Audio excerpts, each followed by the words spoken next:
Hi, everyone. Welcome to the March Wireside Chat. I can't believe it's March already. Tonight, we have a special guest, instructor Tracy Crow Weidemaier. I'm going to just introduce her briefly, and then we'll talk about her career as a writer and the sorts of things that she does. Tracy Crow, a former Marine Corps officer, is a literary agent and the president publisher of MilSpeak Foundation, a 501c3 nonprofit dedicated to the creative writing endeavors from within the military community through writing workshops and a traditional publishing pathway for books authored by military veterans and family members. That is so cool.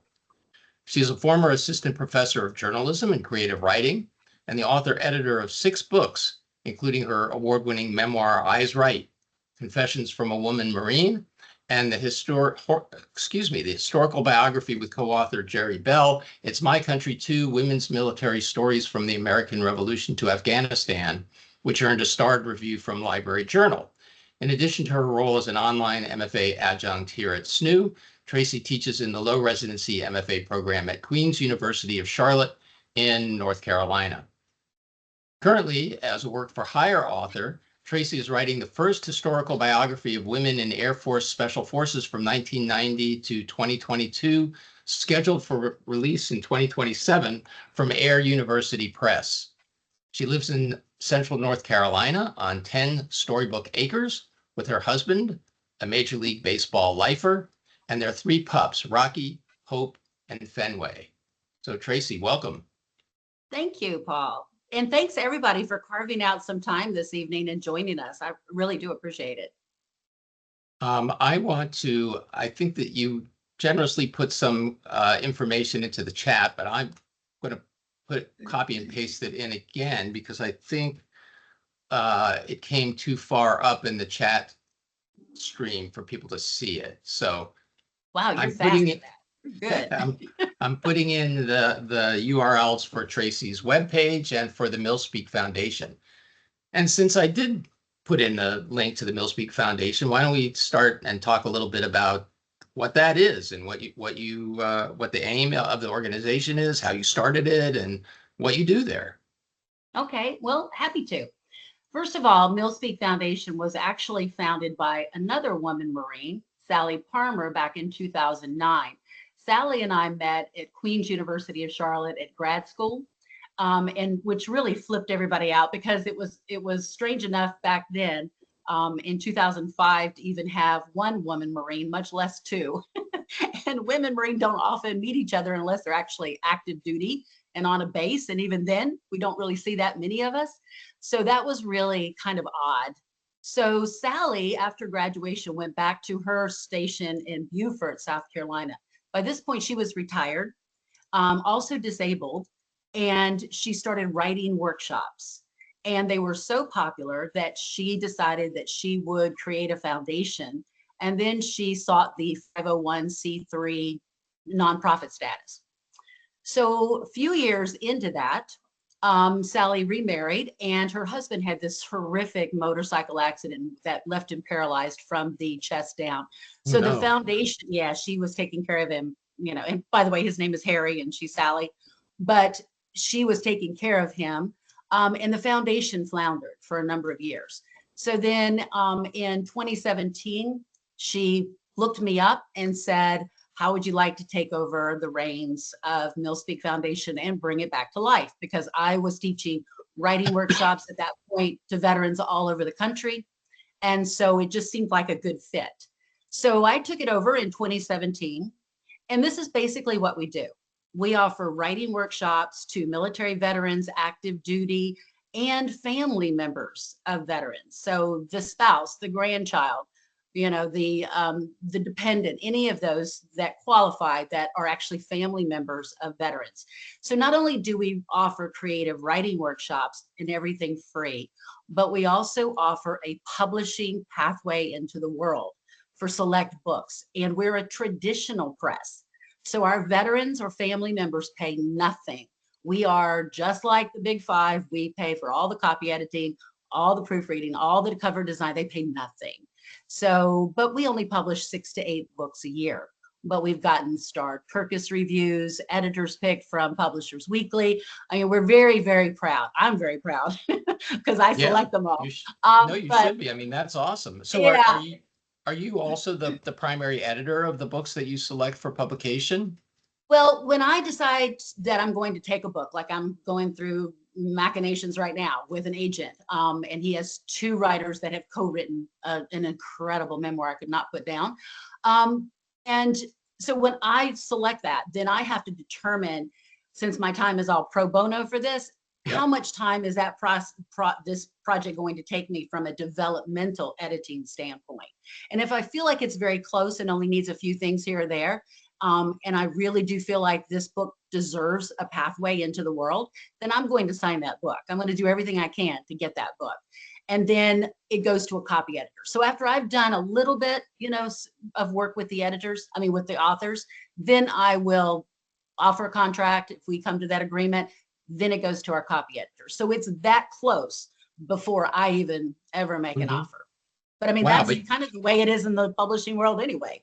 absolutely. I mean, hearing all this just makes me realize more than I already did that, we're very fortunate to have you in our program. And I mean, you wear all of these hats of the different important roles throughout the, publishing process. And it's incredible insight that you're able to give to your students. And I hope our guests tonight about what's involved in all of those various roles. Well, I really do love it. And I'm kind of stunned too by how much, just experiential, experience. I mean, just the experiential knowledge that I've picked up just in the last 5 years of publishing books. I knew nothing. I mean, other than my own books going through their process with other publishers. And most of four of my 6 books have been published by the University of Nebraska Press or their imprint, Potomac Books. So I had that experience, and I've been with agents, and I can tell you some stories there. But you yourself have been an agent. I am an agent. I'm Yeah. still an agent. Right.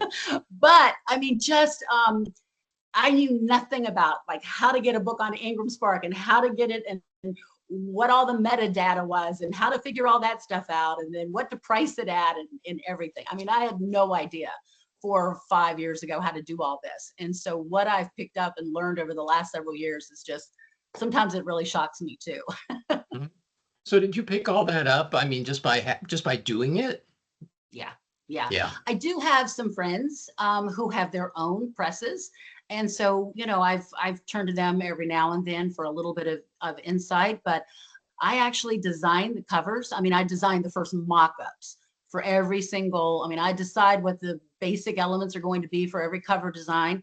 And then I will show an author 4 or 5 mock-ups based on what the author has told us that he or she would really like to see or what they had envisioned for their book. And then once they've kind of moved into one direction or so, then I pass it along to my professional designer.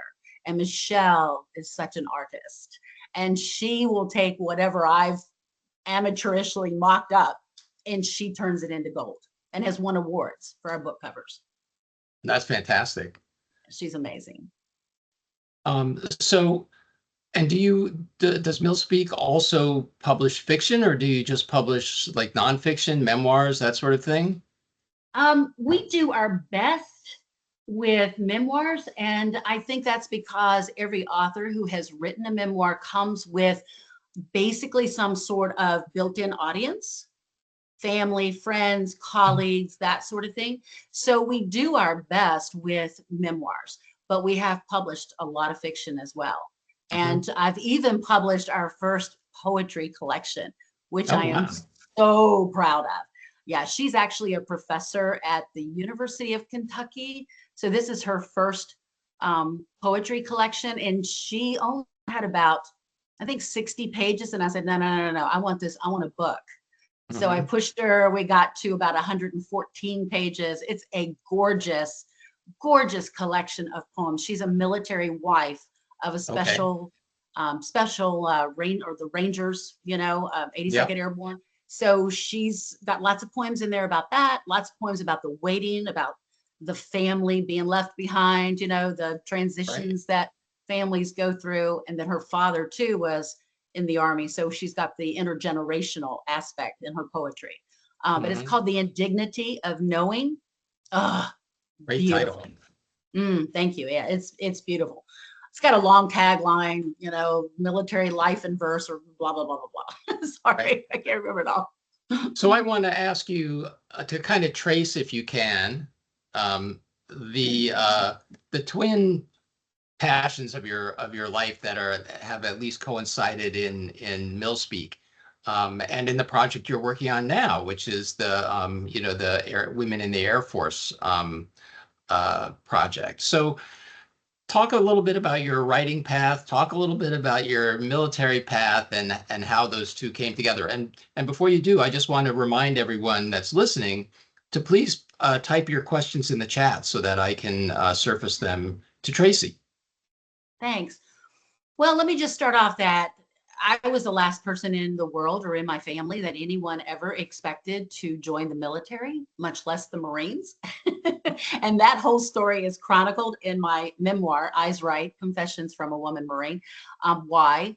But basically, it was because I came from a home with domestic violence, an alcoholic father, and I was really searching for a way out in Roanoke, Virginia, and was really searching for an opportunity to be independently on my own. I don't know why I thought the Marine Corps meant independent, but because it was nothing but rules based. But on the other hand, I kind of liked that because I knew I was already used to being the child of an alcoholic, kind of like knowing where the rules are. I needed to know where the boundaries were, because that's where you're safe, when you're, living with an alcoholic. You need to know where those boundaries are. So I ended up in the Marines. And I ended up in public affairs, which in the Marine Corps, when you're enlisted, you're called a combat correspondent. Now, this was in the early 1980s. The only combat we ever saw was all the training during the Cold War against the Soviets. We trained, hold on, something popped up here. Okay. We trained every day, it seemed, for the war that never really came, and which was good. But, we trained for that all the time. And so as a war correspondent or as a combat correspondent, I could pick and choose whatever I wanted to do every day, which was really kind of cool.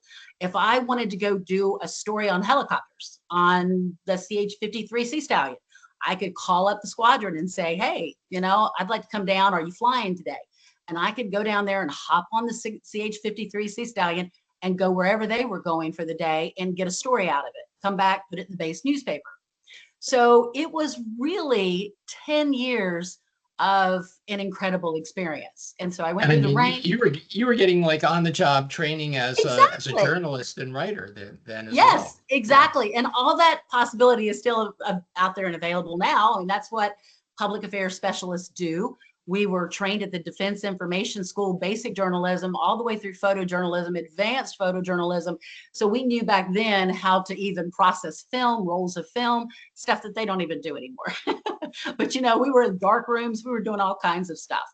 It was amazing, just an amazing experience. And then went on to become commissioned as a warrant officer. So let me just fast forward this. So I ended up leaving the Marine Corps after 10 years with an honorable discharge, but what I always kind of describe as under conditions that were less than honorable. So when I left. Now I need to hear more about that. It sounds very juicy. It's in my book. Okay. So anyway, I went for 15 years afterward, never discussing my life as a Marine. I buried it.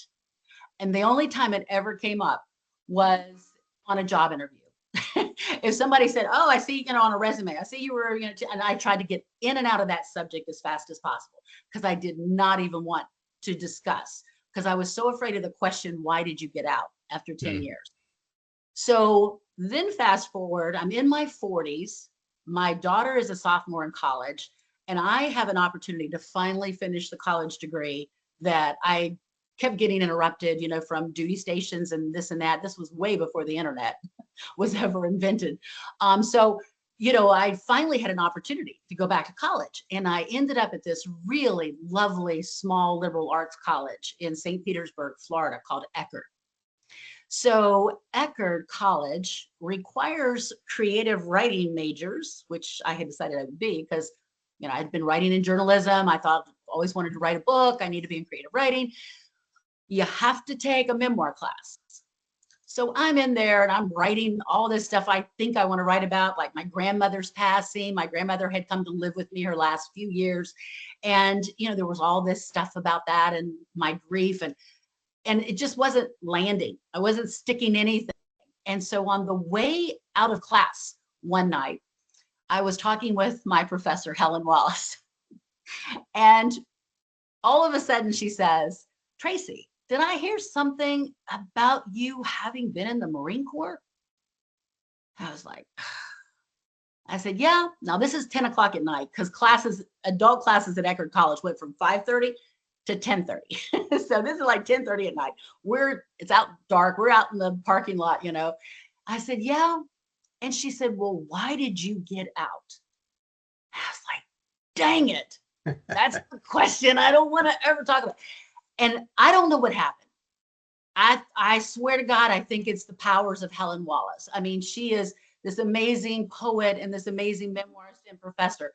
But for some reason, maybe it's because we were standing there under a street lamp, which was like the light of God, the cone of God or whatever. I could not lie. It was like she had lassoed me with the truth rope or something. And I just suddenly spilled the beans. And I told her the whole reason. And her eyes just kept getting bigger and bigger. And I just couldn't shut up. I kept telling her the story. And I fast forwarded through everything. I mean, it probably didn't take me 7 minutes, but I'd get through the whole reason. And that's why I left. And I thought, oh, she is never going to think the same of me again. And she reached out for my arm, my forearm, and she looked at me and she said, you will write this story. You will tell this story next week in my class. And I was like, no, Helen, I can't tell that story. Yes, you will. You are going to write this story. Wow. Good for her. I know. I give her credit everywhere I go. Every time I tell this story. I mean, I love this woman. She's the best instructor I've ever had. And, but I went home and I was like, I can't tell that story. But what I'll do is I'll find another piece of my military life and I'll tell that story until I warm up enough to tell the story. Right. So I went back, and I started slowly. She started pulling these excerpts out of me and she taught me how to write a memoir by finding the most pivotal points in your life during a time span. And that's how I learned to teach memoir. And I teach it to veterans that way. You're finding your timeline, you're pinpointing the most pivotal moments of your life. Then you're analyzing each one of those for all the various levels of conflict, all 5 of them. They've added a 5th one, with person versus the surreal or the, supernatural. But right. Besides the person man versus AI. Yeah, exactly. So then you hone in on one of those and you write that one out, and then you go to the next one and you write that one out. And then she helped me find the thread that tied the whole thing together. So that became my undergraduate thesis. And then after that, I knew I wasn't done, had to go to grad school, had to really get it polished. Yep. And so that's how I ended up writing. But let me tell you this one part, if it's okay. So I found an agent, the most prestigious, oldest New York agency, period. And he was in love with my book. And then he did nothing for 2 years. And this is why I always tell people, especially my students, you don't sign with the very first person. You really have to ask why. You really have to do your research. And I thought I had. No.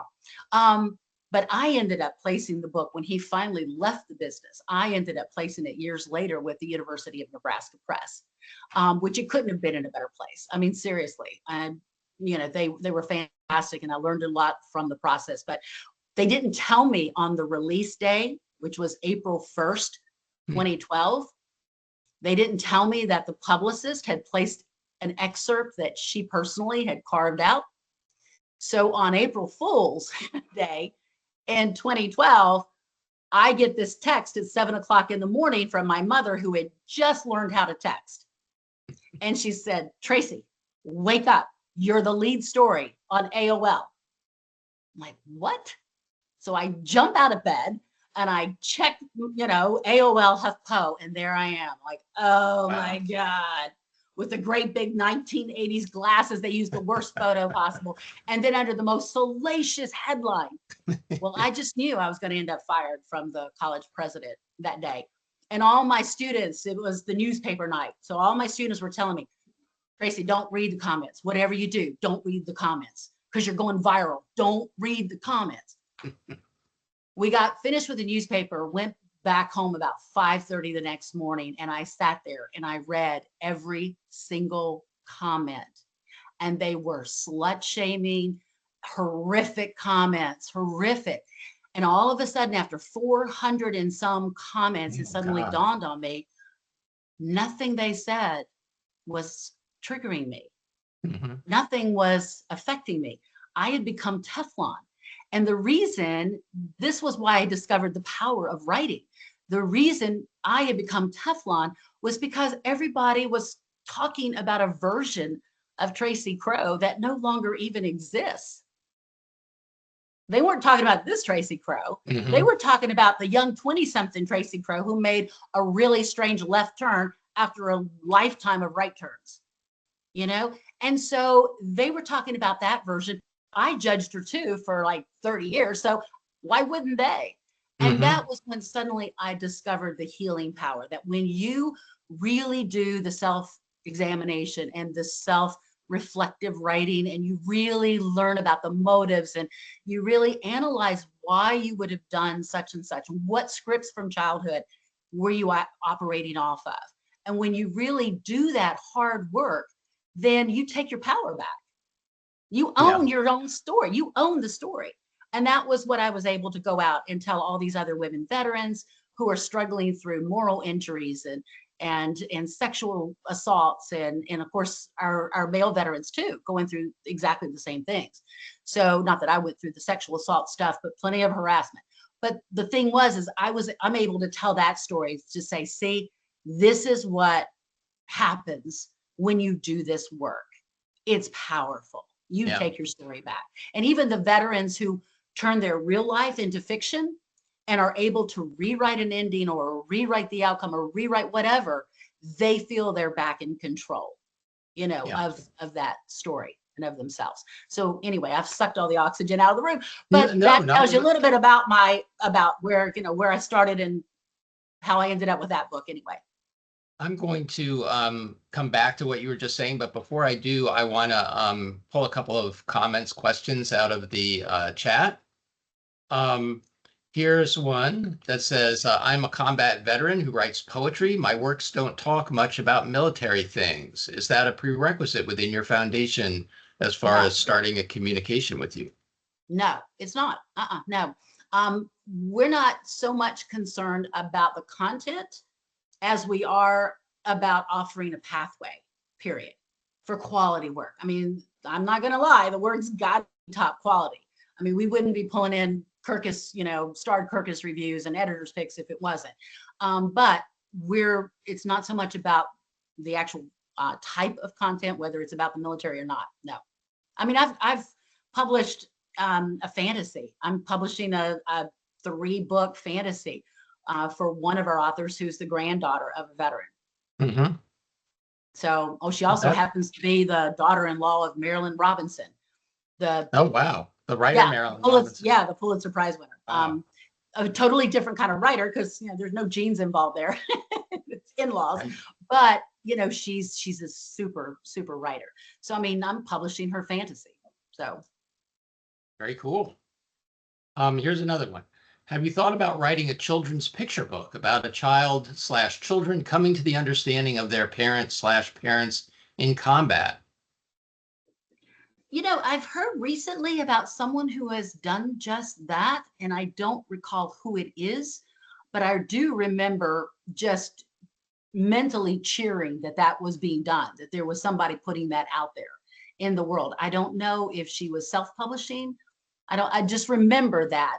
It's definitely a great idea. Yeah. And there's always plenty of room for others. So, if this questioner is interested, I mean, I haven't delved into children's literature, although I do represent an internationally best-selling children's book, writer. But I haven't written anything myself. So let me just piggybacking off of that for a second. How do you separate like the various hats that you wear, the roles that you play? Like, for example, as an agent, right, you're interested in acquiring work and selling it for the benefit of the author. As an editor, you're interested in acquiring work for your own press.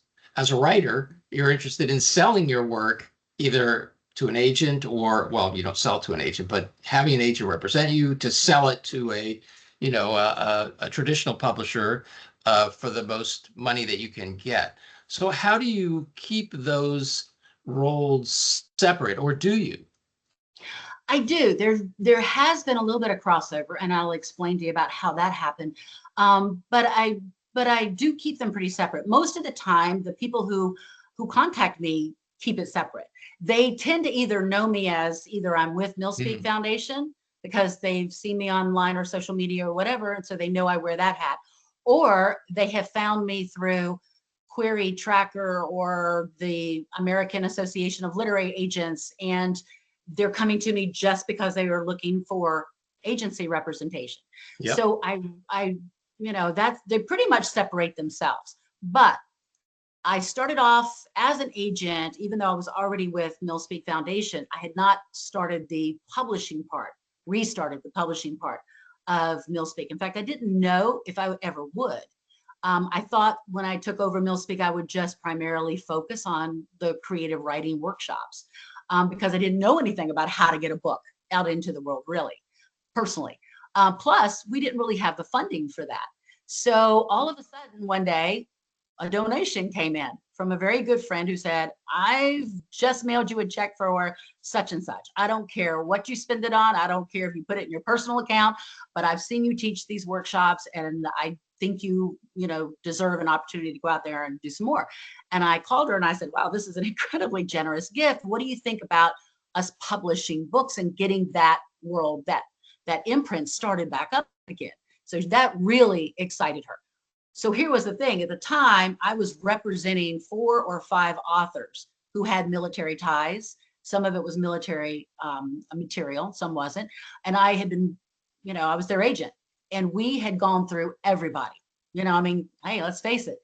It's dead on submission sometimes. You're out there, you're trying your hardest. You start at the top tier, you work down, you get down to the indies and the university presses, and you can't place it for some reason, and you have no idea why, none, because you know the quality is there, but you do know why. It's always based on marketing numbers. I mean, that's the bottom line. It's always based on marketing numbers. So anyway, when I started the imprint back up, and we'd already gone through everything with 4 or 5 of my clients, I said, look, we have to admit we're dead. We're dead here.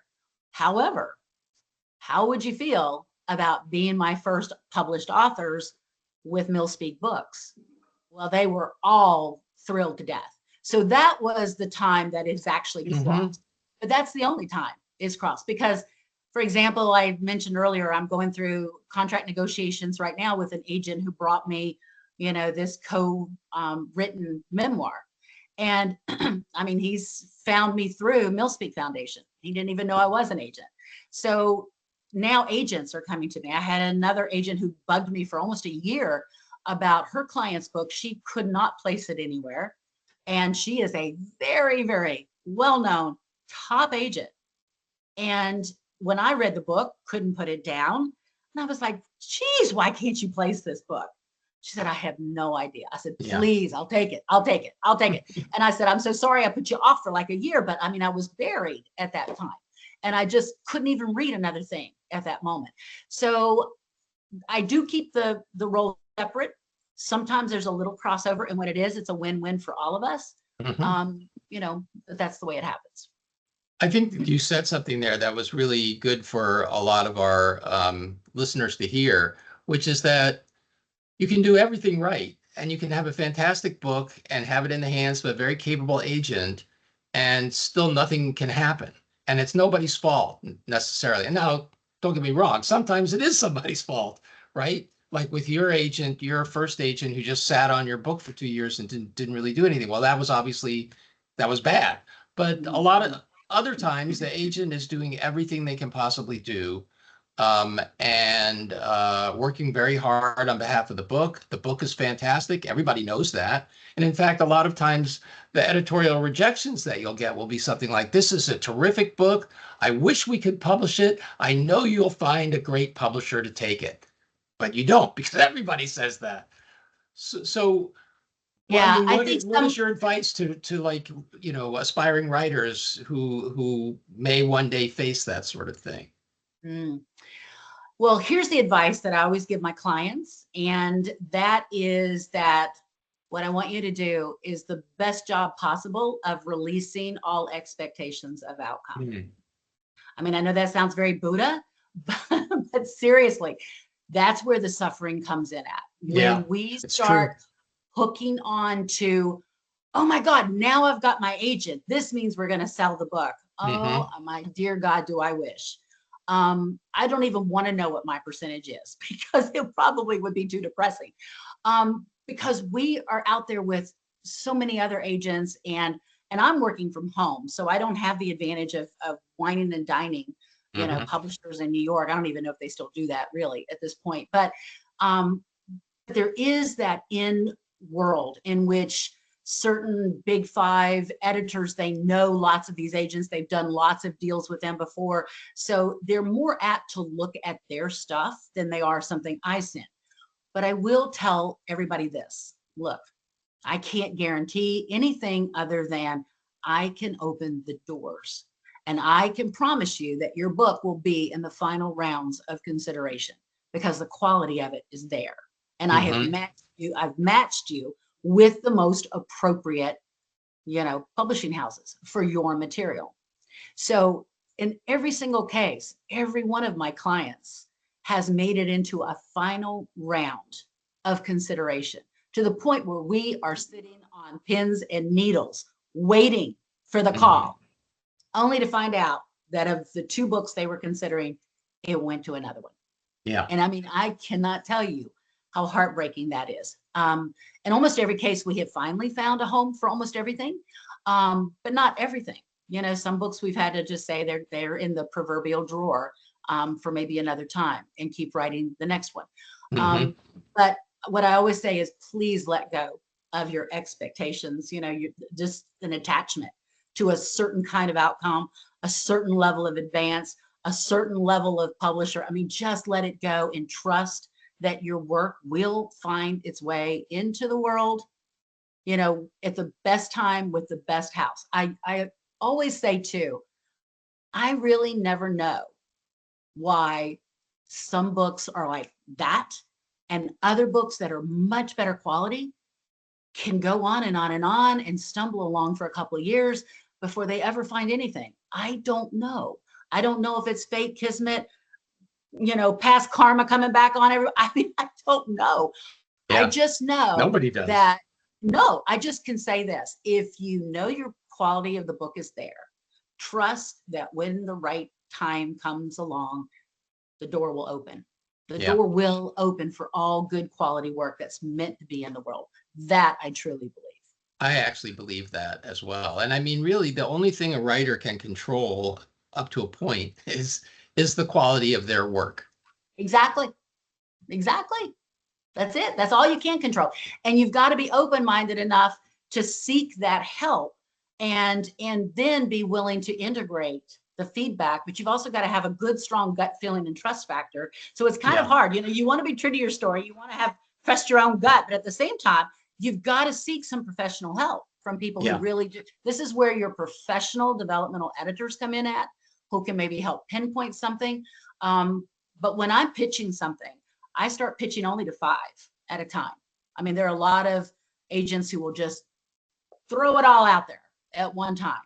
And I don't do that. I pitch 5 at a time and I wait to get feedback, because if we get some interesting feedback, it may mean Hmm. that we want to adjust something, you know? Yeah. And then I'll go to the next 5 and then the next 5. I mean, now that takes a while. I could throw it out there for 25 all at one time that are qualified presses for one of my clients, but within a couple of months we're dead. It's over. And Yeah. maybe all this feedback came in and it was too late, because you're not going to get another chance. It's like one and done. You're not going to get a chance to go back, unless you really personally know the editor. You're not going to get that chance to go back and say, would you please take one more look? It doesn't work that. It's better now, really. It's better now. I promise. I will say that the editors who say yes to being willing to read what I send them, because you have to ask them. I mean, just like writers are querying me, I have to query the editors. I have to say, hey, would you be interested in taking a look at blah, blah, blah? And I've got to make my pitch, just like writers have to make their pitch to me when they're seeking representation. And so now I've been doing this enough that they know that it's worth taking a look at, because I'm also a freelance developmental editor. So plus I've taught for a long, long time writing. So when I send them something, it's going to be ready to go. It's just a matter of whether the editor connects with the voice on the page, or right. The marketing team comes in and says, yes, we can see the numbers for this. We can see how we can make it, blah, blah, blah. Yep. So in all of this, where do you find the time to do your own writing?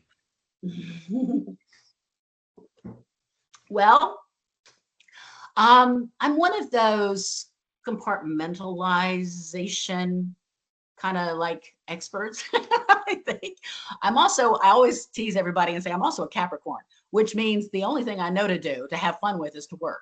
So, that's it. That's all I do is work. My husband, fortunately, baseball guy, he's also a Capricorn. So he understands me, he gets me, and he just knows that I'm working. But what I do is I take out chunks of time. And so, for example, on this Air Force book, historical biography I'm working on, it's requiring me to interview at least 75 women who I had to find and contact information. So I have a scheduler on Zoom, and they can go and schedule their own interviews. And so I get a 2 days notice, when something's coming up. And so then I'm able to kind of move things around if I need to. But I gather so many of those at a time. Then I transcribe all those interviews. There are hour-long interviews I do with them. Then I transcribe them, and then I go in and I just work through the transcript. Because right now it's the first draft for this first year of the 2-year project. I'm just working through the first draft, and they want to see some progress of 10,000 words every 45 days. That's not that bad, especially when I'm actually writing off of transcribed interviews. It's not that hard, to actually pull it all together. And so, that's kind of how I do that. I'll take big chunks of time toward the last 10 days. I always make sure that I'm finished with a deadline at least 2 to 3 days ahead of a deadline, in case and that I've done that ever since I went back to undergrad. Always finish 2 days ahead. But I will start really carving out big chunks of time those last 10 days leading up to the deadline. But most of what I'm doing right now in this first draft is just transcribing the interviews into a narrative structure, and I'm adding the historical context. So there's all that research that I have to do for the historical context of the beginning of Desert Storm, and then the beginning of the Operation Enduring Freedom, and all of that. Does that help? I compartmentalize. Yes. I'll tell you what, you want to know, and I'm not kissing up to my boss here, but you want to know my number one priority is getting my grading done all the time. My SNU students are my correct answer. Well, I swear to God, they are my number one priority, are my SNU students. So my agency clients, I can work all around. My MilSpeak authors, I can work all around.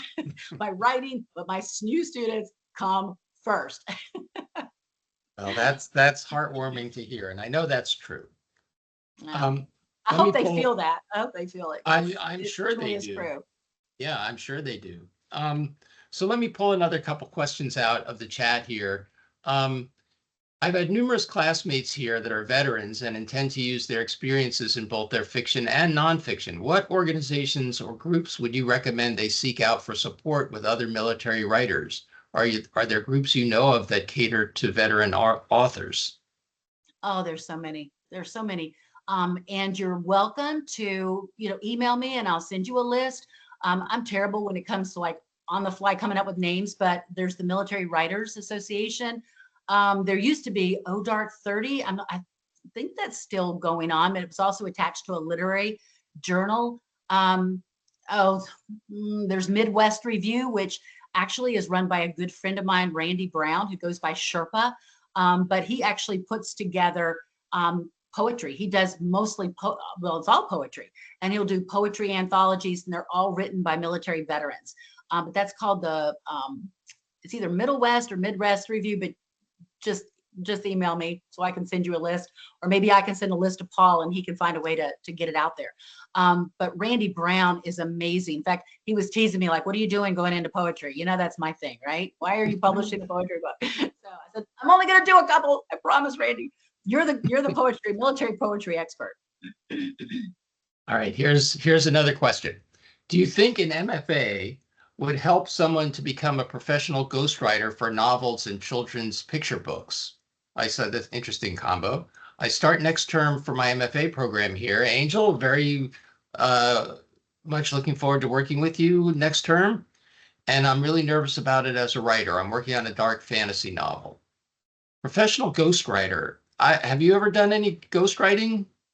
I've done a little ghostwriting as well. It's yeah. I've done that too. I'll tell you what Dennis Lehane told me. And I'll name drop Dennis Lehane, author of Mystic River, Shutter Island. Dennis and I went to the same Eckerd College, but like 20 some years apart. But he came back to co-teach fiction one year, and he and I were kind of teaching together this young group of fiction writers who were undergrads. And somebody asked him, do you really need an MFA? And he said, no, you don't need an MFA, but let me tell you what an MFA will do for you. He said, an MFA will shave off probably 10 years of your learning curve if you take it seriously. And he said, so think about it. You know, that's what you can go out there, you can steadily read novels and do this and try to find workshop groups and try to get feedback and this and that. And he said, or you can get an MFA and be really, really focused on learning craft from professional expert teachers and writers. And he said, it will shave 10 years off of your learning curve. And I thought to myself, who had just finished an MFA at that moment, practically, I thought, oh my God, he is so right. Because I felt like in my first residency at Queens, I had already learned more about writing in 7 days than I had known my whole life. Yeah. So will an MFA help you as a ghostwriter? Yes. Yes, because you'll learn lots of discipline. You'll learn how to set goals. You'll learn how to set boundaries around your life and your time too, because you're going to be doing these assignments. Plus, it will also help you with credibility getting that job when you can tell someone who's looking for a ghostwriter that you have an MFA. Yeah. I would agree with all that. And I mean, our MFA also, teaches students about the business side of things, which a lot of MFAs, I mean, I don't have an MFA, I have an MA, but when I got my MA, I guess back in the 80s, there was no business side to it. It was just, you had to figure that stuff out for yourself later. That's what I love about SNU. And that's what I tell the 608 students, that the 608 class, by the way, that's coaching and editing, or editing and coaching. I forgot how it's worded, but in that 608 business class, and I'm telling people all the time that for many, many years, going through the MA, going through the MFA programs, it was all about writing in the craft, which is great. Then they would start to maybe dip over a little bit into some of the teaching, but to become an instructor in a program, even undergrad, required a book from a notable press, at least one published book, in addition to your MFA degree. But the really savvy MFA programs like SNU's started offering these business tracks. And that is just so impressive because, you need to be able to find ways to support yourself as a writer. And I mean, if you love writing, you love talking about writing, you love being around that creative world, then why not find a way to make a living at it, which, doesn't always come for every writer in book sales. Trust me. No, I mean, I've published 6 novels, and they're all from, the Big Five, imprints of the Big Five. I don't make, I have never made my living from my writing per se. You know, I have freelance editing jobs, I have copywriting jobs. Now I'm an instructor and a dean here at SNHU, and I've taught writing workshops and stuff like that. So I had to cobble a lot of stuff together, just like you, right? You wear a lot of Yes. hats. I think a lot of writers that, you know, kind of make a living in the writing world are wearing a lot of hats. And that's one great thing about that 608 class, because we are showing students how they can actually build a developmental editing or a coaching business or all of that, you know, Yeah. but one of the things that the course designer is so brilliant at doing is always coming back and saying, so how would you integrate your own personal writing time into this editing coaching business? And I am so impressed with that, because let's face it, a lot of times when you leave an MFA program, you get out into the world, and then next thing you know, you're not writing anymore. And so one of the things I love about that course is that it's constantly asking the student to reflect, how are you going to fit this into your writing life? Making sure that that writing life is still the focus. Yeah. You know, one thing that my Queen's University MFA director said all the time, still says, Fred Libran, he's always said, writing is a game of attrition. Don't attrish. Is that a word? I don't know. No. No, that's why we've laughed at it so much all these years. But he's like, don't attrish. I mean, it's like common sense. It's a game of attrition. Don't attrish. We're like, oh God, okay, writer. So, couple more, and you know, just entre nous, there's some possible changes, interesting changes coming for 608 that I would probably want to talk to you about at some point. Okay. Little, All right, great. little preview of Yeah, perhaps see, coming just, attractions, but no spoilers. okay.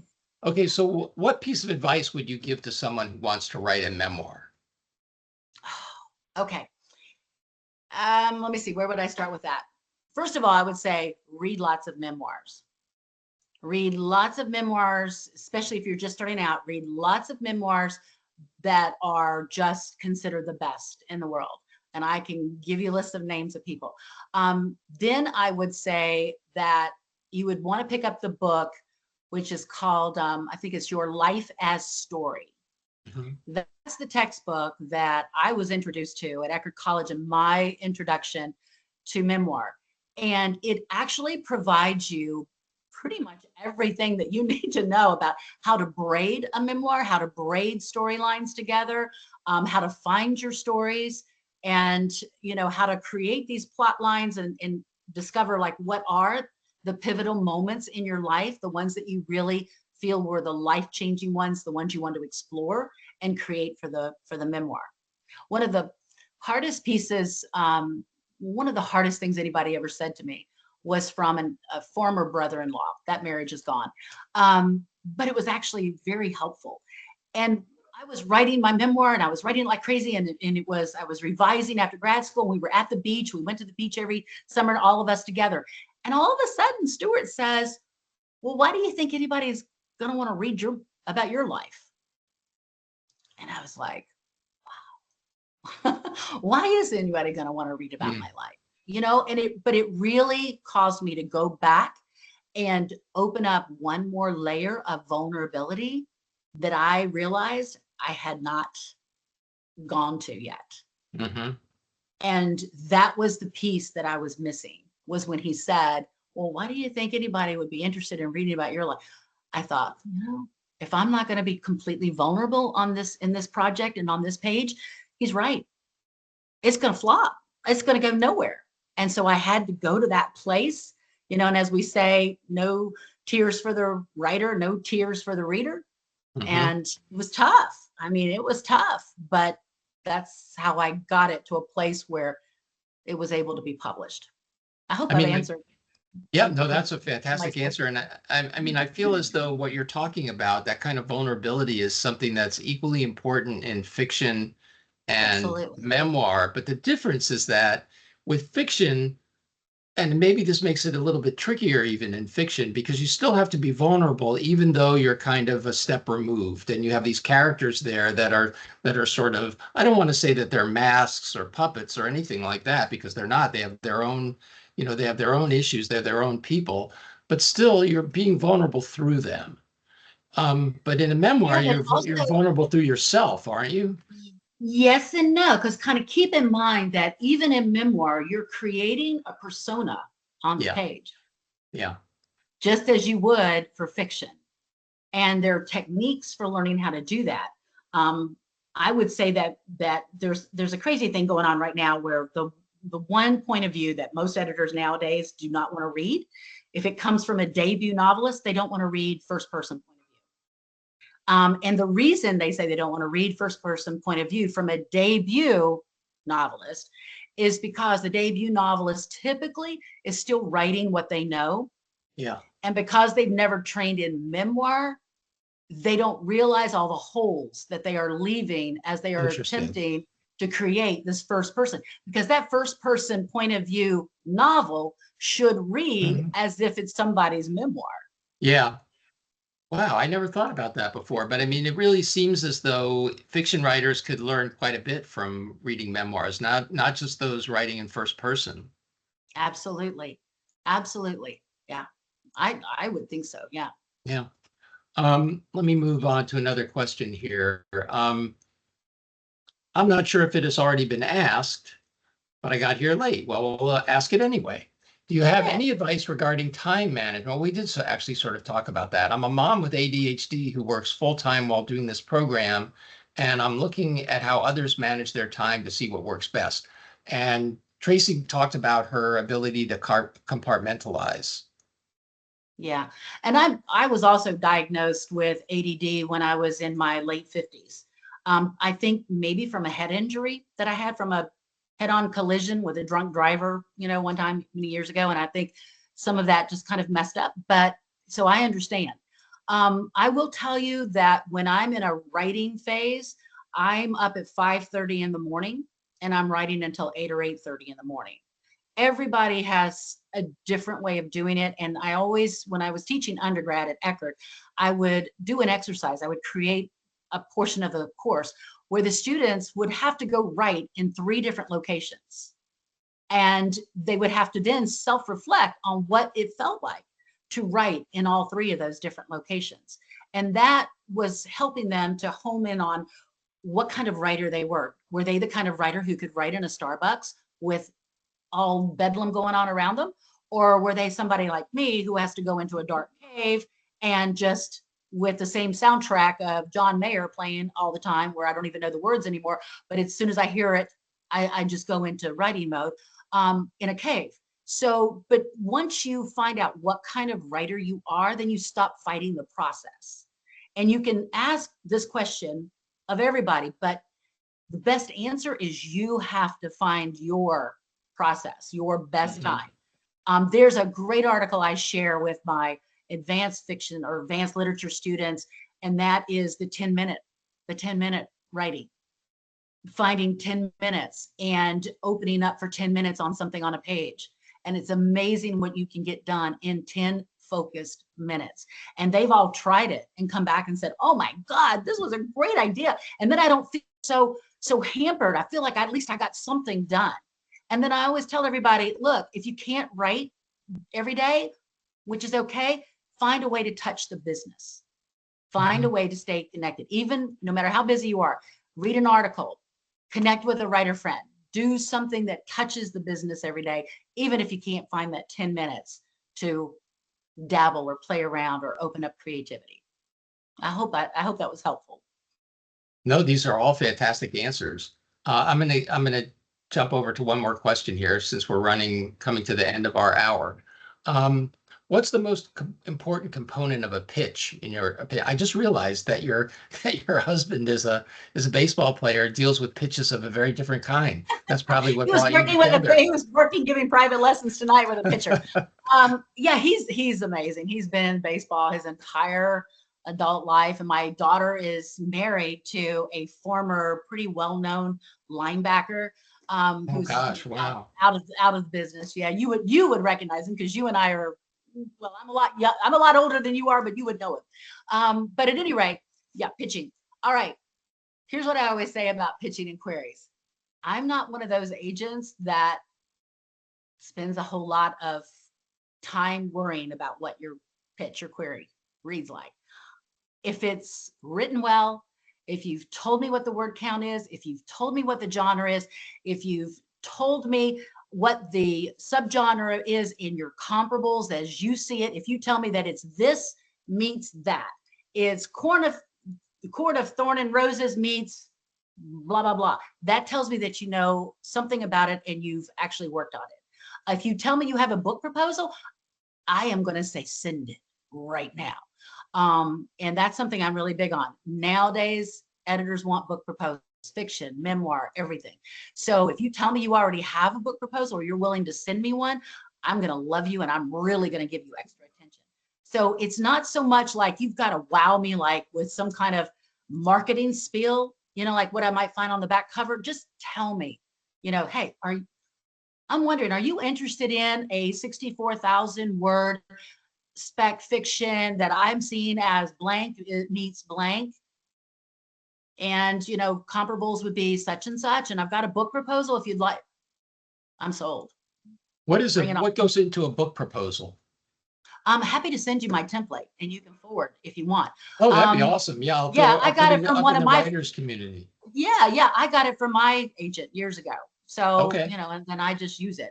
I've heard, I'm sorry, go ahead. Didn't mean to interrupt. That's okay. Basically in the book proposal, and I've used the same proposal and actually sold 3 books on spec through the University of Nebraska Press, meaning I'd never written a word of the book, but I showed them a proposal and they bought the book right there, and then they gave me a year to write the book, each one of them. So, but if you've already written the book proposals can help you wow your agents because your agents need to send that to a publishing house, to an editor, to wow them. So you would see something like an initial summary, which would be like a couple of paragraphs.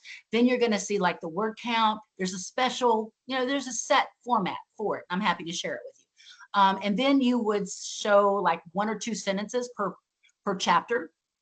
So if you've already written synopsis.